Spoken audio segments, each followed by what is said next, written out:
যদি আপনার কাছে দুনিয়ার চাইতে আখিরাত বড় হয়, তাহলে কেন দুনিয়াবি কাজ করতে গিয়ে আখিরাতের কাজ আপনি বাদ দিয়ে দেন? ব্যবসা করেন, চাকরি করেন, দুনিয়ার কাজ করেন, অসুবিধা নাই। কিন্তু দেখা যায় দুনিয়ার কাজ করতে গিয়ে আখিরাতের জন্য আল্লাহর কাজ, নামাজ আমাদের অনেকের বাদ পড়ে যায় কি যায় না?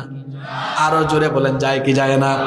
দুনিয়ার কাজে যারা আখিরাতের কাজ করতে ভুলে যায়, এই লোকগুলো আসলে আখিরাতের প্রতি মনোযোগী নয়। এই লোকগুলোর কাছে আখিরাতের চাইতে দুনিয়াটাই বড়।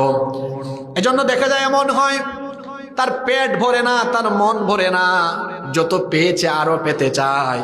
যদি একবার মেম্বার হয়, চিন্তা করে একটা মেম্বার হয়েছে, এবার পরের টার্মে চেয়ারম্যান হওয়ার চেষ্টা করব। যদি চান্দশ করাতে চান্দিশ করাতে যদি একটা বাড়ি বানায়, চিন্তা করবে একেবারে হাইওয়ের সাথে যদি বাড়িটা বানানো যায়। হাইওয়েতে যদি বাড়ি বানাতে পারে, চিন্তা করবে কুমিল্লা শহরে যদি একটা ফ্ল্যাট কেনা যায়, বাড়ি করা যায়। কুমিল্লা শহরে যদি ফ্ল্যাট কেনা যায় বা বাড়ি করা যায়, তো চিন্তা করবে এবার যদি ঢাকায় করা যায়। ঢাকায় করার পরে চিন্তা করবে এবার যদি কানাডার বেগমপাড়ায় কিংবা আমেরিকার নিউ ইয়র্কে একটা বাড়ি করা যায়। যদি একবার 14 গ্রাম পৌরসভার কাউন্সিলর হতে পারে, তারপরে মেয়র হওয়ার চেষ্টা করে, মেয়র হয়ে গেলে পরে এমপি মন্ত্রী হওয়ার চেষ্টা করে, ক্ষমতা যদি একবার পায়, কেমনে আরো বেশি ক্ষমতার মালিক হতে পারে সেই চেষ্টা করে। একবার ক্ষমতায় আসলে পরে একেবারে 41 সাল যাওয়ার পর্যন্ত চেষ্টা করে। তাহলে বোঝা গেল মানুষের পরিস্থিতি হলো এমন, তার পেট কোনো কিছুতে ভরে না। সে যত পায় তত আরো চায়, সে যত পায় তত আরো। ভালো করে শোনেন, কারো কাছে একটা সাইকেল আছে, চিন্তা করবে এখন যদি একটা মোটর সাইকেল হতো, যদি ওই যে 80 বা 100 একটা গাড়ি পায়, চিন্তা করে যদি একটা ডিসকভার বা পালসার হতো। ডিসকভার বা পালসার হয়েছে, চিন্তা করে এখন যদি একটা FZ হতো। এইভাবে করে চাহিদা আর ফোরায় না। রিক্সায় চড়তো, রিক্সায় চড়ে চড়ে ঘুরে মানুষ। প্রাইভেট কারে চড়ে যদি একটা প্রাইভেট কার হতো, কোনো মতে 110 অথবা ভাঙাচোরা একটা গাড়ি নিয়েছে, রাস্তায় তাকায় কয় যদি আমার একটা এক্স করোলা হতো, এক্স করোলা নিয়েছে। চিন্তা করে এখন যদি একটা এলিয়ান বা প্রিমিয় হতো, এলিয়ান বা প্রিমিয় নিয়েছে। মন ভরে না, কয় যদি একটা হেরিয়ার হইতো, হেরিয়ারে চড়ে, তাও তার মন ভরে না। কয় যদি আলফার্ড হইতো, ল্যান্ড ক্রুজার হইতো, ল্যান্ড ক্রুজারে চললো। কয় এখন যদি রেঞ্জ রোভার বা BMW হইতো।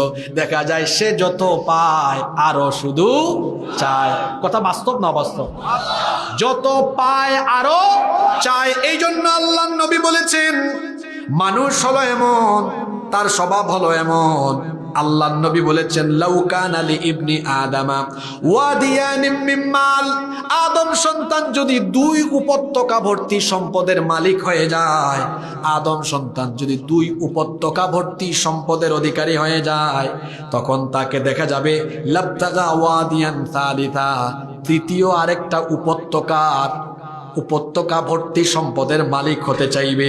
আল্লাহর রাসূল বললেন, ওয়ালা ইয়ামলাউ জাওফাবনি আদামা ইল্লা তুরাব, আদম সন্তানের পেট দুনিয়ার কোনো কিছু দিয়ে নয়, কবরের 3.5 হাত মাটি ছাড়া তার পেট কিছুতেই ভরবে না।